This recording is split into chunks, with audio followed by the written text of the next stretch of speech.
예수님은 기적과 표적을 많이 일으키셨습니다. 오병이어의 기적, 죽은 나사로를 살리시는 표적, 여러 가지 많은 기적과 표적들을 일으키셨지요. 그래서 공관복음은 이러한 사건을 기적이다, 이적이다 이렇게 주로 표현했고, 요한복음에서는 그 기적 뒤에 하나님의 뜻이 있기 때문에 이것을 표적이다, 사인이다 이렇게 표현을 했습니다. 단어가 좀 다른 것 같지만 거의 일맥상통하지요. 예수님은 기적과 표적의 주님이셨습니다. 그런데 중요한 것은 예수님은 많은 사람들에게 기적과 표적을 일으키시기도 하셨지만 주님 당신이 가장 큰 이적과 표적의 주인공이십니다. 하나님이 인간이 되어서 이 세상에 오신 성육식 사건은 가장 큰 표적이라 할 수 있습니다. 분명히 십자가에 죽으셨는데 영원히 사셨어요. 부활하신 사건은 그야말로 가장 큰 표적이라고 할 수가 있겠죠. 이 예수님의 기적과 표적 위에 오늘날 우리의 교회가 존재하고 있는 것입니다. 이것을 절대 잊지 말아야 합니다. 교회는 우리가 말하는 객관적인 진리, 복음, 성경 말씀, 우리의 헌신 이런 것 위에 세워져 있기도 하지만 성령께서 역사하시는 신비로운 사건도 함께 일어날 때에 교회가 더욱 교회다워지는 것입니다.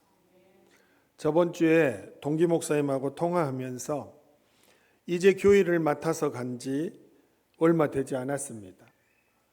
우리가 흔히 표현하는 말로 성도들이 다 빠져나가는 전통만 오래된 교회에 부임해서 갔는데 이 목사님이 가신 뒤로 나갔던 성도들이 다시 많이 돌아오고 그래서 교회가 이제 부흥하고 성장하는 그런 교회로 자리매김해 가고 있는 목사님입니다. 그런데 너무 무리했던지 쓰러졌어요.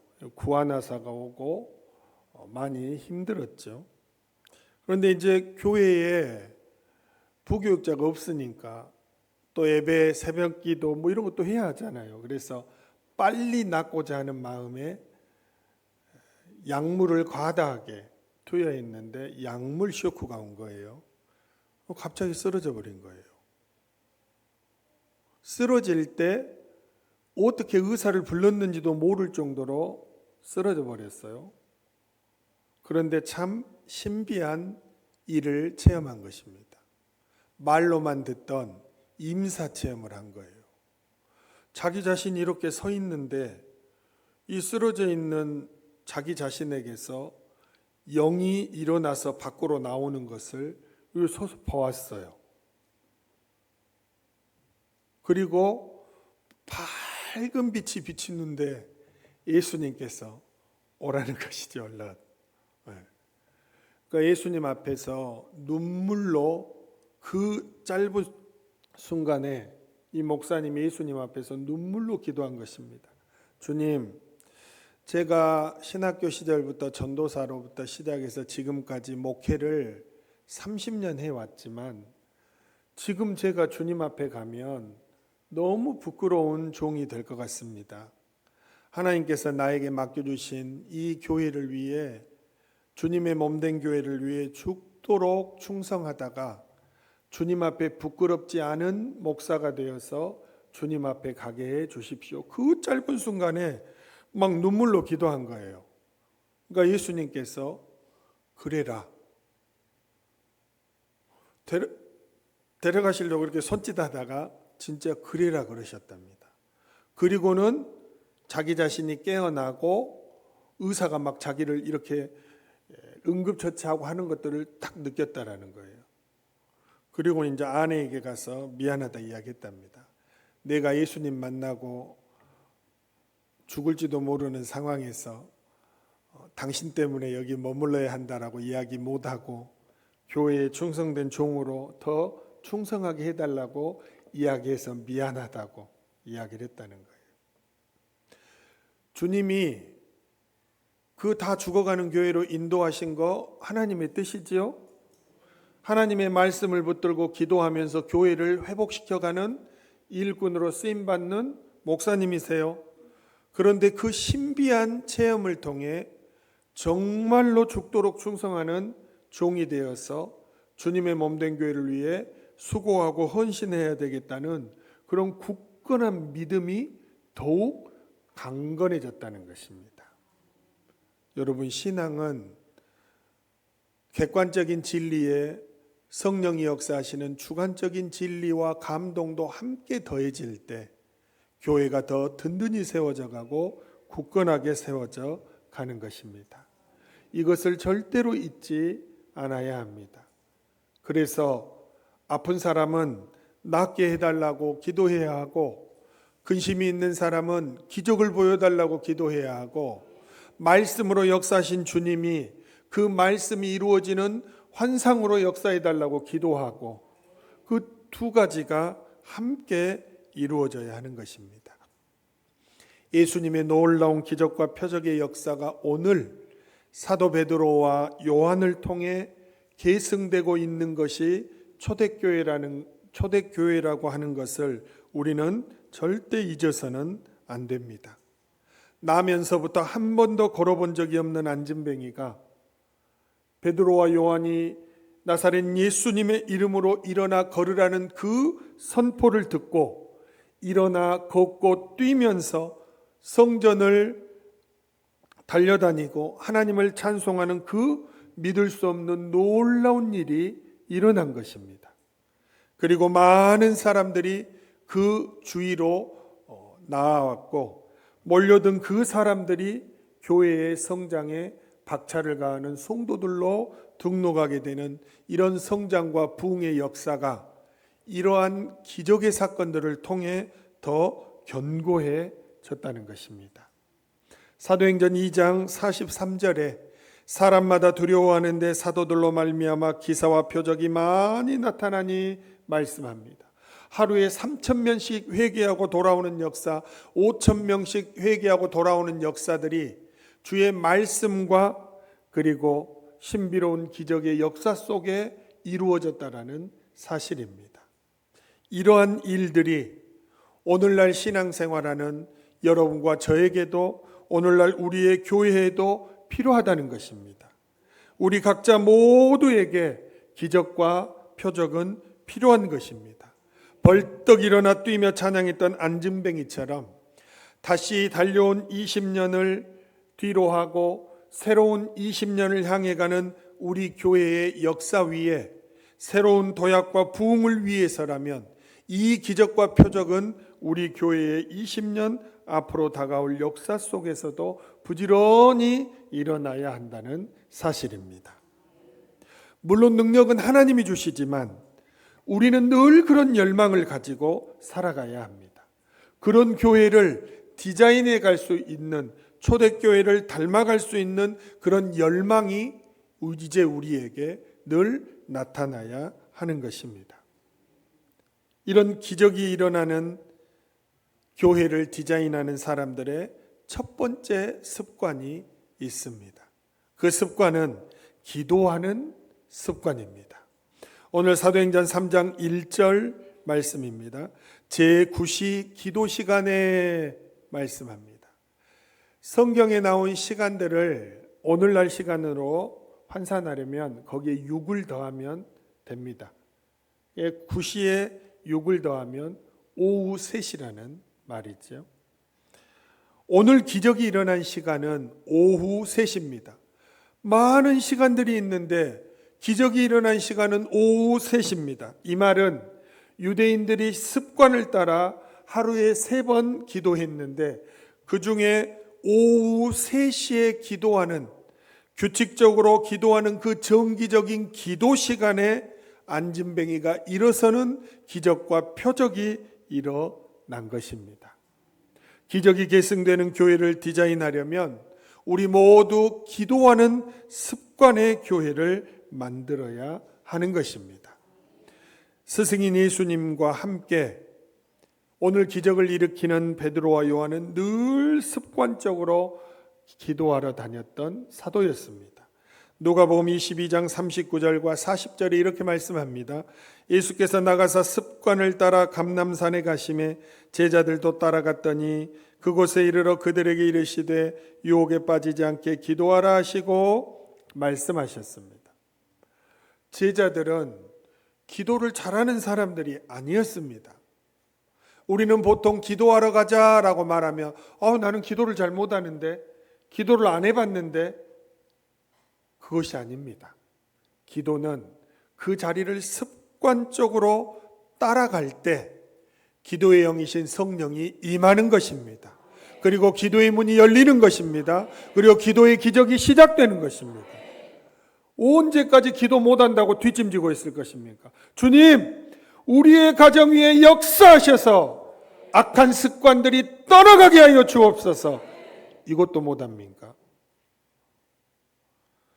기도는 습관이 되어야 합니다. 그래서 예수님은 베드로와 요한이 기도를 잘하는 사람들이 아니었습니다. 기도하러 데리러 가면 늘 잘 때가 많았고 헛된 망상에 빠져 있을 때가 많았습니다.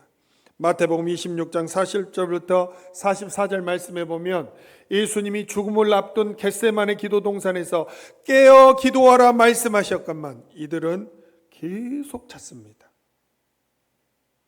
기도할 줄 아는 사람들이 아니었어요.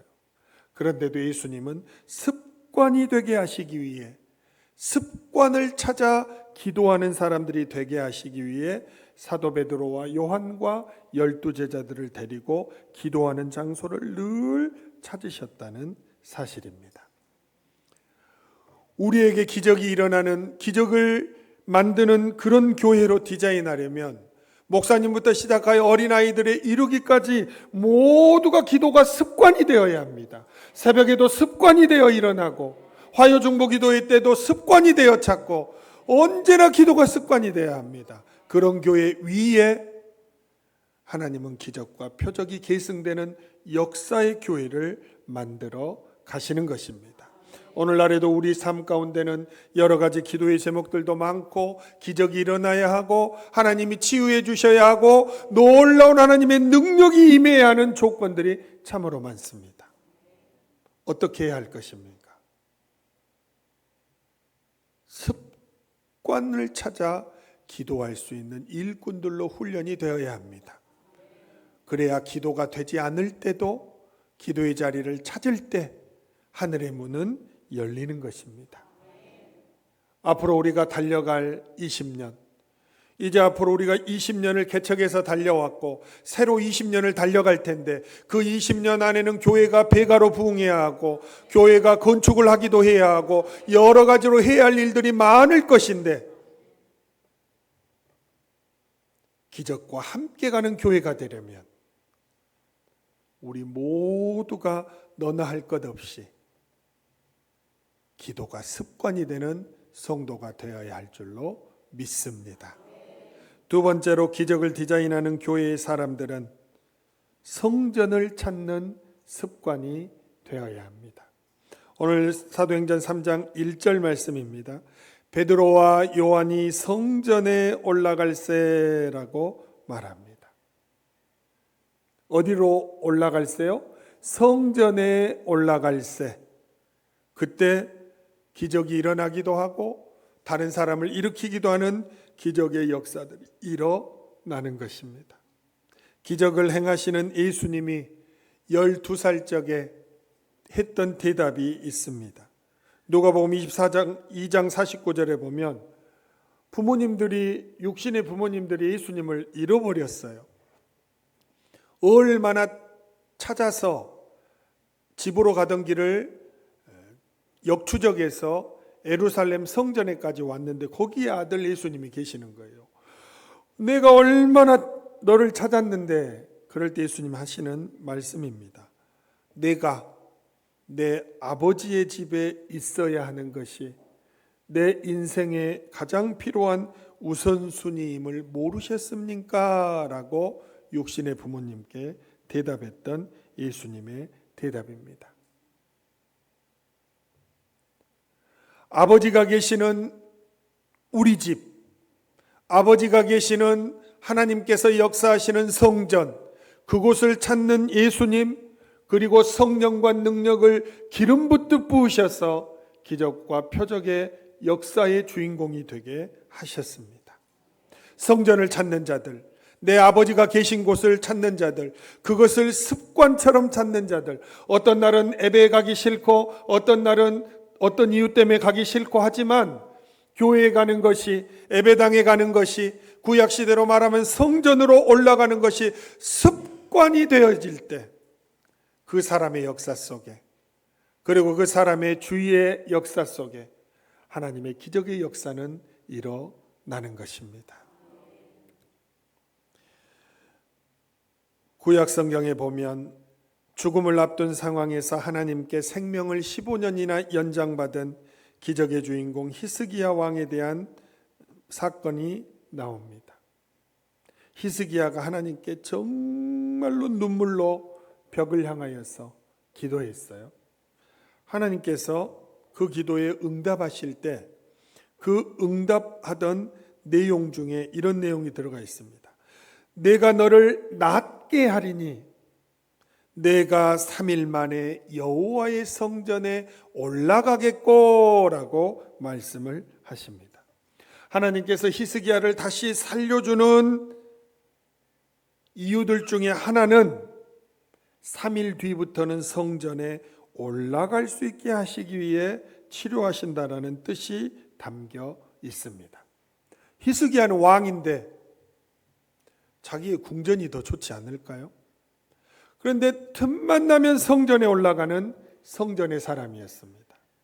시간만 나면 교회에 오는 예배당의 사람이었습니다.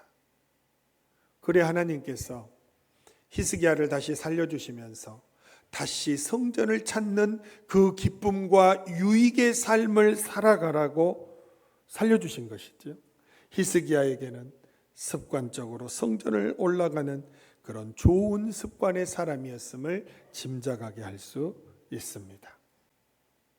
우리는 지난 한 주 특세로부터 시작해서 부흥사경에 이르기까지 부지런히 예배당을 찾았습니다.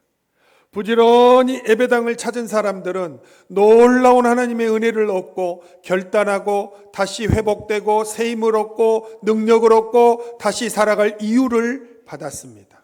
어떻게 하면 평생 복을 받는 사람이 되는지도 알게 되었습니다.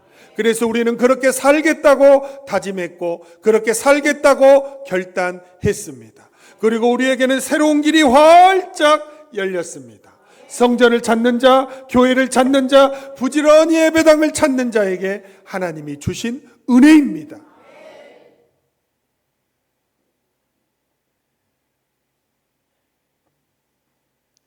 이 세상 그 어떤 곳보다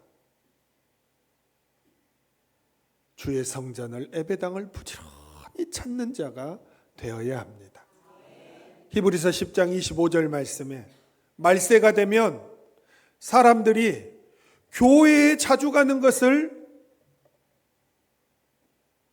이상한 것처럼 하는 현상이 드러난다 했죠. 못 가게 한다라는 거예요. 그러나 주님이 오실 날이 가까움을 알면 알수록 어떻게 하자 했습니까? 서로 격려하여서 교회에 자주 모이는 성도들이 되어야 한다고 말씀하고 계십니다. 교회에 자주 모여야지요. 예배당에 자주 모여야지요. 그 기적이 일어나는 것입니다. 앞으로 우리 교회가 또 한 번의 교회 건축에 기회가 주어지면 교회를 어떻게 건축해야 되겠습니까? 사람들이 찾고 싶고 또 오고 싶고 머물고 싶은 곳으로 건축해야 되지 않겠습니까? 뷰가 쫙, 그리고 기도하면서 산책하고 함께 묵상하며 걸을 수 있는 이 것들이 준비되어진 교회. 교회를 들어오든 산책을 하든 들어가든 나가든 어디를 가든 주님과 교제하고 주님을 만나고 기적이 일어나는 교회. 그런 꿈을 꾸고 그런 비전을 가져야 하지 않겠습니까? 부지런히 교회를 찾는 우리 샘터교회의 성도들이 되시기를 바랍니다. 기적을 디자인하는 사람들의 세 번째 습관이 있습니다. 상처받는 이웃들을 주목하는 습관입니다. 다른 말로 하면 불쌍히 여기는 마음이요, 다른 말로 하면 긍휼히 여기는 마음입니다. 오늘 사도행전 3장 2절 말씀입니다.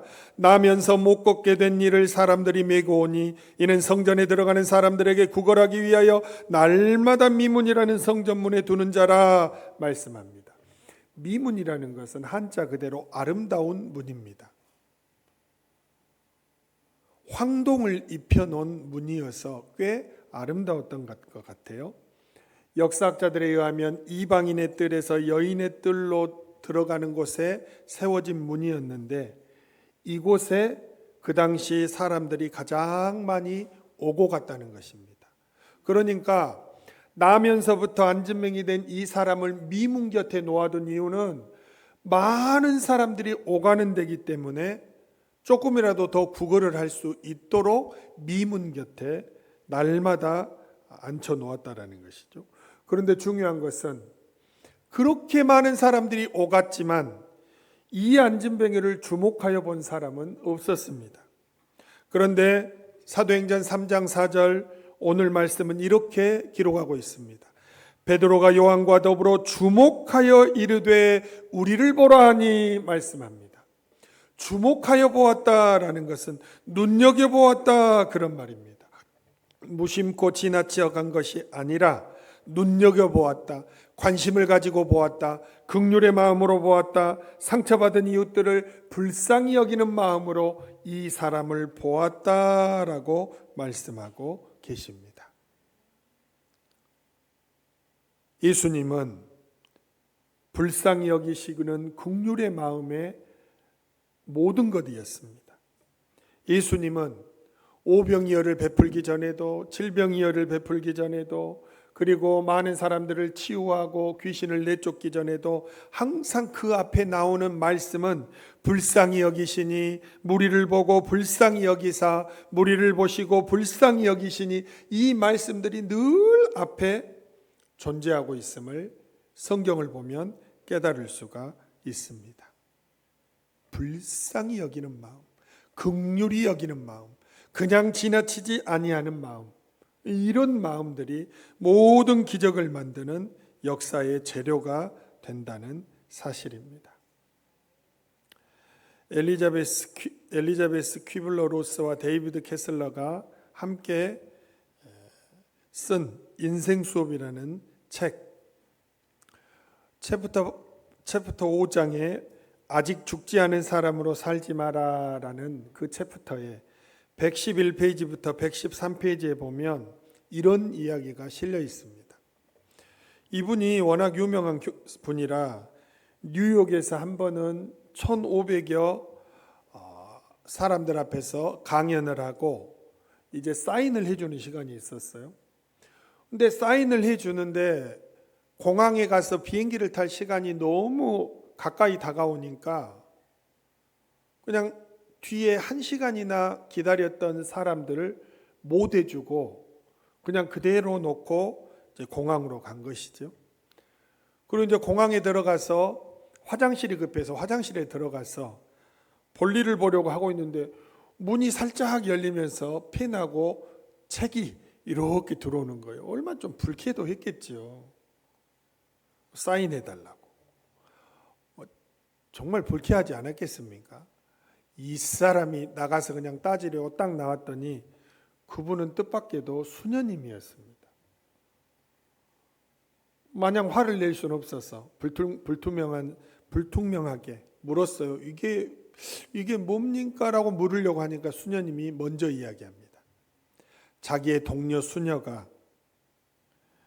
죽어가고 있는데 이 박사님을 너무너무 좋아하는 팬이라는 것이죠. 그래서 죽어가는 자기 동료 수녀를 위해 마지막으로 해줄 수 있는 귀한 선물이 뭘까? 자기 동료 수녀가 좋아하는 이 교수님의 책을 친필 사인을 받고 강연을 녹음해서 가져다 주는 거라고 생각을 했어요. 그래서 강연은 녹음을 한 것 같아요. 책에 자세히 안 나오니까. 그런데 사인을 받으려고 1시간이나 기다렸지만 결국 못 받았잖아요. 그리고 너무너무 좌절된 마음으로 왔는데 공항에서 이 박사님이 화장실에 들어가는 것을 본 것이지요. 그리고 같은 화장실에 들어왔으니 이게 뭡니까? 하나님의 은총이라는 것입니다. 그래서 무례하지만 책과 펜을 내밀었고 사인을 했고 이제 그 책을 받아가지고 이제 동료 수녀에게 돌아갔고 그 동료 수녀는 얼마나 귀한 은혜와 또 회복을 누렸겠습니까? 이때 로스 박사가 깨달은 것이 있습니다. 치유하는 진정한 힘은 이웃을 긍휼의 마음으로 바라볼 수 있는 마음, 자기 동료를 긍휼히 여기는 마음, 거기에서부터 시작한다라는 것을 깨닫게 된 것이죠. 모든 크고 작은 치유와 회복의 역사는 우리가 그 사람을 어떤 관점으로 보느냐에서부터 시작한다는 것입니다. 많은 사람들이 오가면서 주목하지 않은 그 관점이 아니라 비록 두 사람 베드로와 요한이었지만 그 사람을 주목하여 긍휼히 여기는 그 마음에서부터 모든 치유의 기적이 시작되었다는 것이죠. 그래서 앞으로 우리 교회가 나아가야 할 방향은 서로서로를 긍휼히 여기고 서로서로를 불쌍히 여기고 서로서로를 존중하고 사랑하는 마음으로 대해야 한다는 사실입니다. 그 위에 하나님이 기뻐하시는 초대교회와 같은 기적의 교회가 디자인되어지고 세워져 간다는 사실입니다. 마지막으로 기적을 디자인하는 교회의 성도들은 네 번째 습관이 그리스도를 선물하겠다라는 습관, 그리스도를 선물할 줄 아는 습관입니다. 오늘 사도행전 3장 6절 말씀입니다. 베드로가 이르되 은과 금은 내게 없거니와 내게 있는 이것을 내게 주노니 나사렛 예수 그리스도의 이름으로 일어나 걸으라 하고 말씀을 합니다. 세상 모든 사람들에게 또는 고통받고 있는 이웃에게 문제가 있는 이웃에게 가장 필요한 것은 은과 금이 아니라 누구예요? 예수님이라는 것입니다. 내가 그 믿음으로 예수님을 선물하고자 할 때, 예수님을 소개하고자 할 때, 예수님께로 인도하고자 할 때 기적은 따라오는 것입니다. 베드로와 요한은 그것을 알았기에 안진뱅이가 원했던 돈, 은과 금은 없었지만 자기들에게 있는 예수님, 나사렛 예수님의 이름, 그 이름의 능력을 안진뱅이에게 선물로 주었고 그 선물을 받은 안진뱅이는 벌떡 일어나서 걷고 뛰고 찬양하며 막 성전을 오가며 많은 사람들 앞에서 하나님께 영광을 돌리는 역사가 예루살렘 초대교회에 나타났다는 사실입니다. 정확하게 교황 이름이 이노센트 3세인지는 모르겠어요. 아무리 자료를 찾아도 나오지 않습니다. 근데 보통 우리는 교황 이노센트 3세와 토마스 아퀴나스가 교황청 발코니에서 이야기했던 것을 한 번씩 회자하곤 하지요. 교황청, 여러분 교황청에 있는 베드로 그 대성당 로마에 가면 바티칸 시티에 엄청나잖아요. 거기 광장에 관광객들 또 엄청나게 몰려오잖아요. 그걸 연상하면 됩니다. 엄청나게 많은 사람들과 엄청나게 많은 이들이 이 교황청과 성당을 찾아올 때 이노센트 3세 교황이 이렇게 말했습니다. 이 시대는 내게 금과 은은 없다는 말씀은 적합하지 않지요 라고 자랑스럽게 말했습니다. 그때 토마스 아퀴나스가 그러나 성하 그 대신 지금은 내게 있는 것으로 내게 명하노니 일어나라는 능력은 사라지고 말았습니다. 이렇게 대답했습니다. 무슨 말입니까? 그러나 그 대신 교회는 성전 미문에서 구걸하던 안진뱅이 거린을 일으켜 세우는 나사렛 예수의 이름과 권능은 잃어버렸습니다. 라고 대답을 했다는 것입니다. 저도 여러분도 우리 모두도 은연중에 웬만한 것은 모든 것을 돈으로, 경험으로, 사람과의 인맥으로 해결할 수 있다는 생각이 우리를 사로잡고 있습니다. 그러나 기적이 일어나는 교회의 근저에는 항상 나사렛 예수 그리스도의 이름으로, 이것이 가장 귀하고 크고 비교할 수 없는 선물이라는 사실입니다. 여러분의 직장에, 여러분의 사업의 터전에, 여러분의 자녀의 가정에, 여러분이 살아가는 모든 삶의 어려움에 나사렛 예수 그리스도의 이름으로 이보다 더 큰 선물은 없다라는 사실입니다. 그 나사렛 예수 그리스도의 이름이 여러분과 저를 당대에서 끝나지 않는 만대까지 이르는 축복을 받는 가정으로, 하나님께 쓰임을 받는 사람으로 그렇게 세워갈 줄로 믿습니다. 그래서 초대교회의 사도들은, 초대교회의 성도들은 사도행전 5장 42절에 말씀하는 것처럼 신앙생활을 했습니다. 그들이 날마다 성전에 있든지 집에 있든지 예수는 그리스도라고 가르치기와 전도하기를 그치지 아니하니라. 믿습니까? 이 집 저 집에서, 성전에서 만나는 사람마다 예수가 우리 인생을 구원하고 모든 문제를 해결하실 그리스도라는 것을 부지런히 선포했다는 사실입니다. 이제 우리는 설립 20주년, 교회 탄생 20주년 기념 부흥사경회까지 끝내고 이제 받은 은혜를 안고 앞으로 달려갈 20년을 바라봅니다. 우리 교회는 어떤 교회가 되어야 할까? 하나님의 말씀으로 굳건하게 세워진 교회 위에 신비한 성령의 역사가 함께 하시는 그런 교회가 되어야 하겠다.